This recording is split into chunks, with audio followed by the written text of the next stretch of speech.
What do you think would happen if you could combine designs as iconic as those of Dr. Seuss, the wisdom of Winnie the Pooh, the humor and voice of Garfield, and a brand identity as rock solid as Mickey Mouse? What kind of character could embody such dynamic and memorable qualities while still maintaining its own independent identity? While this might seem like an unsolvable equation, it actually does have an answer, and it's found right here in Finland.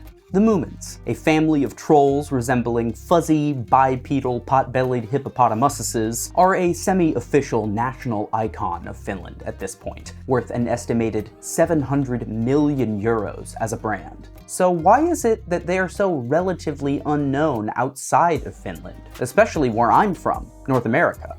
That's what I want to get into today. Who are the Moomins? Why did it take me almost 30 years to learn anything about them? And why do I have so many of their coffee mugs?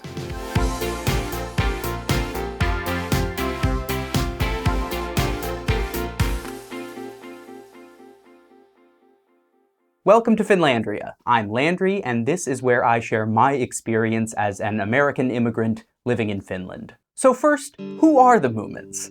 Well, to get to know these chubby little marshmallow trolls, it helps to understand their creator, Tove Jansson. Tove Jansson was a Swedish-speaking Finnish author, illustrator, and artist born in 1914. She grew up in a family of bohemian artists and began studying and creating art at an early age. At just 15, she began illustrating for the anti-fascist satirical magazine Garm. During World War II, a complex time in Finnish history as the country was situated between Nazi Germany and the Soviet Union, Jansson would lampoon both Hitler and Stalin in her illustrations for the magazine. And on one cover, in 1944, peeking out from behind the masthead at the very bottom was a little bulbous-nosed figure who became known as Snork, or Nisku, the first iteration of what would soon become Moomin Troll.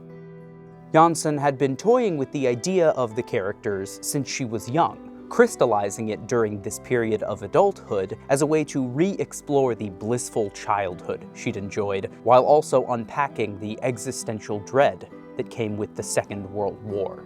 As such, while the first two Moomin books do include leisurely strolls down sun-dappled coasts and parties that seem to last all summer long, when they were being written, bomber planes flew in the skies overhead, Molotov cocktails smashed against tanks, and nuclear weapons were being developed for the very first time. These fears manifested even in Moomin Valley, in the first two books respectively, as a great flood threatening to sweep everything away, and a massive comet hurtling down from the skies above. Eventually, a long series of conflicts ended, and a relatively young, independent Finland was left to rebuild. Subsequent Moomin stories, while not as apocalyptic, still maintain their hallmark balance of foreboding and comforting elements. They not only reflect Finland's long, dark winters and conversely bright summers, but they also reflect both sides of childhood, the exciting and frightening, where the world is simultaneously filled with possible adventure and also terrifyingly unknown. Over the course of 9 short novels, 5 picture books, and a comic strip which ran from 1948 to 1975, Jansson continued to borrow from her real life as inspiration for the stories. She identified both Moomin Troll and Little Mai, or Pikkymö in Finnish, as expressions of her own personality, as well as other characters being inspired from those she was close with. Her mother and father, bohemian artists, are seen in the somewhat distant but always lovable, memoir-writing, whiskey-drinking Moomin Papa and the paragon of unconditional love, Moomin Mama. Jansson drew from her romantic life as well for these characters. One fan favorite, Nuuskamoikonen, or Snufkin as he's known in English, is inspired by Atos Virtanen, Jansson's at one time fiancé. 2 characters named Thingamy and Bob hold onto a suitcase with a secret item inside, a gleaming ruby, and are frequently interpreted as stand-ins for Jansson and her then-girlfriend Vivica Bandler holding tight to their closely guarded same-sex relationship. The character of Tuutikki, introduced in the 7th book in the series, is known to be directly inspired by Jansson's subsequent lifelong partner, Tuulikki Piettilä. I won't go too much into the actual content of the stories much more because other people have done that, but I do highly recommend, if you're curious, reading the original stories and watching some of the cartoon series as well. English-speaking audiences in particular will learn a ton from the awesome 3-part video series by Henry Kathman, An Amateur's Guide to Moomin, which does a great job of telling a succinct but complete story of the franchise and its significance. So I will link to that in the description below the video. After over 75 years, the Moomins remain a staple part of Finland's national identity. But you don't really understand just how ubiquitous they are until you are actually here. My wife Alex taught me about them when we first started dating, so I thought I kind of understood, but I really underestimated them. Their likeness is everywhere. Dishes, foodstuffs, clothing, media, it's inescapable. There's a theme park in Naantali and a wonderful little museum in Tampere, which I highly recommend. There's even a public library bus that parks outside my apartment regularly that has the characters plastered along the side. After 18 months of living here, just inside of our apartment, we've got hats, we've got t-shirts, we've got socks, we've got hot cocoa, we've got plushies, prints, posters, dice, and the mugs. Oh, the mugs. I think the Moomin mug is probably the most iconic piece of Moomin merchandise there is. Every year, the Finnish ceramics company Arabia comes out with new designs for a line of mugs with the characters on them. As of writing this video, there are over 125 different designs cataloged on their website, and people go crazy for these things. You can buy them all over the place, and if you were to visit a Finn, I would be a little bit surprised if they didn't have at least one sitting in their cabinet, if not a bunch. And to just put into perspective how beloved these mugs are, a couple of years ago, a mug with the swimming with seashells design on it was sold on a Swedish auction website for $28,000. I mean, it was a prototype only made in small batches for Arabia employees, but still, come on, it's a coffee mug. Let me know if you want to hear more about my particular favorite designs for Moomin mugs, because I have thoughts, y'all. All of this is to say that while they were originally written for and marketed to children, I think the Moomin stories probably have more success with adults. But in Finland, it doesn't have the same cringy reputation that Disney or Harry Potter adults have in the States. And I think it's a testament to the deep meaning and insight that these characters hold. They're not something that kids just grow out of. If anything, it seems like they're stories that they grow into, gleaning new wisdom from as they grow older. Like, my favorite Moomin t-shirt that I own is just this illustration of Moomin on a seaside dock in the rain, and it just says, a quote from Finn Family Moomin Troll, "One must be alone sometimes." What American kids' book would say that?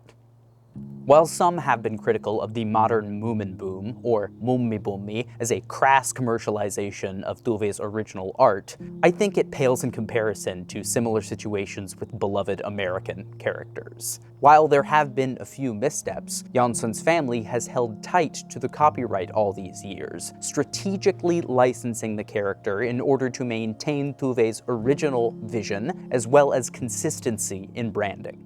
And the Moomins continue to inspire beyond just merchandise. I've seen a big influx of Moomin memes on the internet recently, even before I knew I was going to be moving here. Some of my favorite Moomins in the wild include these anti-Nazi and anti-TERF stickers found on the streets of Sweden, as well as this anti-fascist Moomin Troll t-shirt design, seen here being worn by none other than Rage Against the Machine guitarist Tom Morello. Additionally, Jansson is now increasingly being heralded as a queer icon. While none of the Moomin characters in the world of Moomin Valley are canonically queer, we now know that there are subtextual symbols of it. This, and Jansson's personal life, while still understated, were subversive acts, especially in Finland at the time, which was a relatively conservative nation where homosexuality was illegal. By creating a welcoming, friendly, accepting community for all in Moomin Valley, Jansson set a precedent that fans have since run away with, giving rise to new fandoms such as the cult favorite snufmin ship.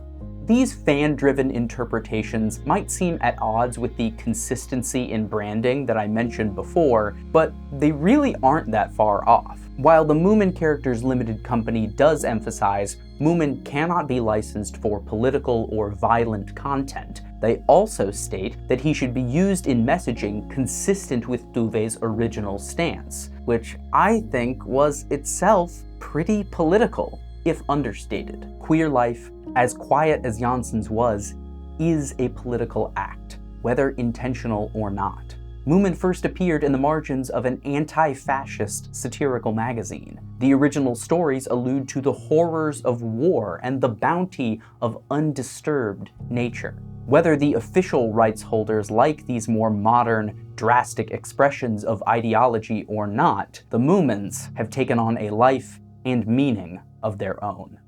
The Moomin legacy itself has gotten so big that it has become a phenomenon outside of Finland as well. There are German, Polish, Austrian, Russian, and Dutch adaptations of the stories, and the original books themselves have been translated into over 50 languages since their original publication. In particular, both the UK and Japan have heavily embraced Moomin. This is probably due to the high amount of collaboration between producers and publishers of both the comic strip and television animated series between the nations.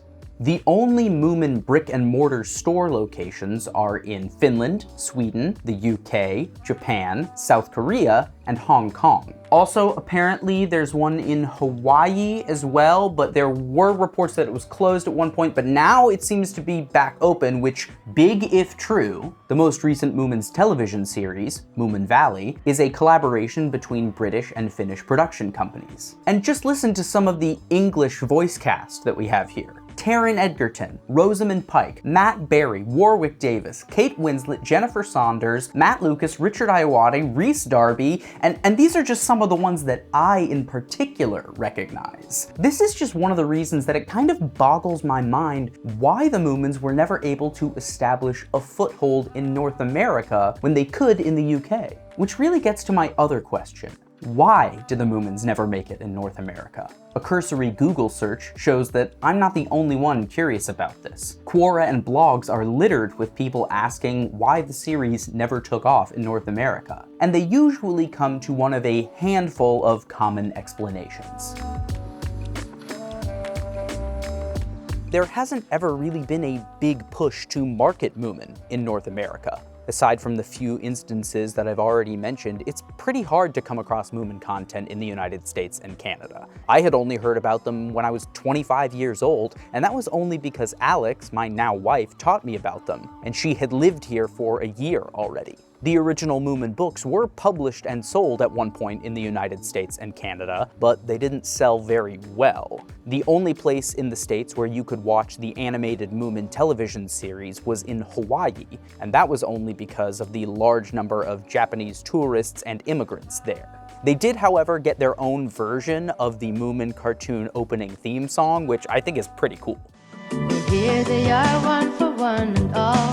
The Moomins are about to call. Come on, sit yourself down with me. They're here for you on your TV. They are the Moomins. There are almost no ways to access Moomin television series outside of episodes uploaded to YouTube, using a VPN or other schmillegal means. The books are available for order online, but are almost never sold in stores, and merchandise is the same situation. So yes, the Moomins are technically accessible in North America, but not practically so, and there's never been a big push to change that. I think the next two common reasons people land on for why they never got popular in North America might explain this further.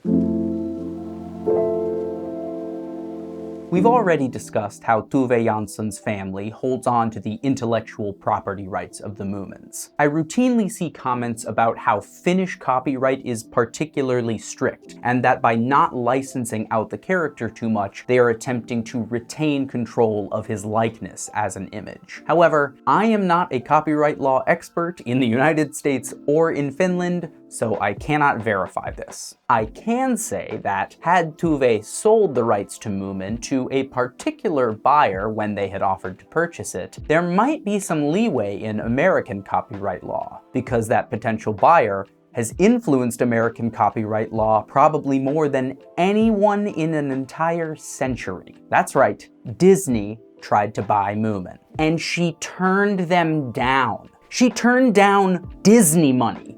I can't even fathom what it would take to do that. Like, I'm glad she did. I think it shows evidence of her integrity and strength and confidence, but were it me, I don't know if I could do it. That's probably a lot of money. But also, could you imagine if Moomin had been Disney-fied? Would there be a Moomin world at Disney World? Would there be a Beauty and the Beast level production movie of Moomin? Oh my gosh, Moomin could be in Kingdom Hearts. Flipping around with the Keyblade and Sora and Donald and Goofy. Moomin Papa chugging whiskey and shooting Heartless with his musket while the Groke is possessed by some anime guy named Zarakilios or something. It is the dumbest idea and I want it now. No, I don't. But I do, but I don't, but I do.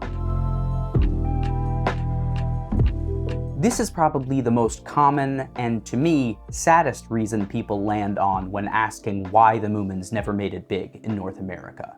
A lot of people, both Finns and non, think that the themes in the stories just won't resonate as well with American audiences. Now, whether this is an accurate assessment of what American audiences actually want, or is only reflective of how mass media doesn't like to push complex stories to American audiences, is up for debate. But it is hard to imagine a series tonally similar to the Moomins with American audiences. Think of what happened with Winnie the Pooh. While A.A. Milne's honey-obsessed Pantsless Bear is probably the closest analog of a franchise to the Moomins that was successful in North America, once the rights of licensing were sold to Disney, most of the philosophical messages in the original story were wiped away, the rough edges sanded down to create a more sanitized, marketable product. It's fun and cute and still very, very successful, but most of the original tone and messages in Milne's stories were left on the cutting room floor. Luckily, with Janssen's family still in control of the intellectual property rights to the Moomins, there's less of a risk of this happening, but it does come at a cost. American audiences might not ever get a chance to see the Moomins, because distributors are probably pretty hesitant to take a chance on such a niche or cult favorite series, especially when going up against more established characters from the Disney machine. In 2009, Moomin Characters Limited chief executive Rolf Krakström said they were eyeing the US market, that it was possible but not obligatory. He further stated they were hesitant to start a project that could fail and label Moomin that forever. That project apparently never got off the ground. Even to this day, on their website, they have US and Canadian project licensing partners listed, but their reach so far has been relatively limited, if even happening at all. The truth is, we don't know. Other than getting the company to go on the record and explain why there hasn't been a push to market the Moomins in North America, we likely won't ever get a good answer. There might not even be one that exists. A wide variety of factors has made it so that a brand, while unique and identifiable, might not ever get popular outside of certain parts of the world. And that's okay with me. I would be happy if the Moomins got big in North America and I could share it with everybody there, but I won't be upset if it never does. Not every franchise needs to be Mickey Mouse. In fact, I'd prefer if they weren't. But who knows? The world is so connected now that characters that never would have made it to other places are suddenly super popular. Just look at the success of Agretsuko or Gudetama coming from Japan to North America, or the international renown of a certain rectangular pants-wearing sponge. Daunting as it might seem, with Moomin Valley releasing its third season, and with the impending release of a Nintendo Switch and PC musical mystery puzzle game starring none other than Snufkin, we might be on the cusp of a new Moomin moment. And I, for one, welcome our felty troll overlords. The big hindrance, I think, is that in America, we don't really have a concept for like a weeb but for Finland. Maybe like Fweeb? I don't have a good name for it, but if you do, make sure to comment down below and let me know your ideas. And if you want to know more about Moomins or other Finnish media and characters, do the same. Once again, if you've made it this far in the video, thank you again for watching, and I hope you really enjoyed it. I'll be back again soon with more Finnish facts, fables, and foibles. And for now, I'm off to sauna. Moikka!